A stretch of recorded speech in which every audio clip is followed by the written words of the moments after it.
حضرت سعد بن ابی وقاص رضی اللہ عنہ سے روایت ہے کہ رسول اللہ صلی اللہ علیہ وسلم نے کچھ لوگوں کو مال عطا فرمایا اور سعد رضی اللہ عنہ وہیں تشریف فرما تھے۔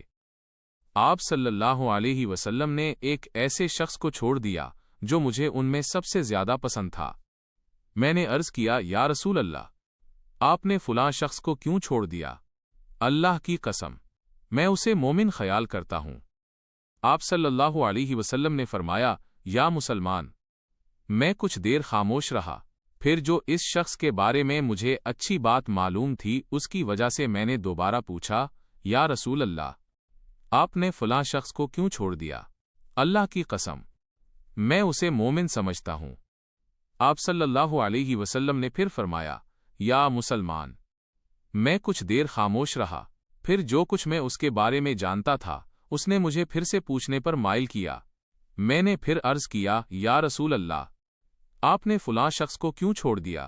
اللہ کی قسم، میں اسے مومن سمجھتا ہوں۔ آپ صلی اللہ علیہ وسلم نے پھر فرمایا، یا مسلمان۔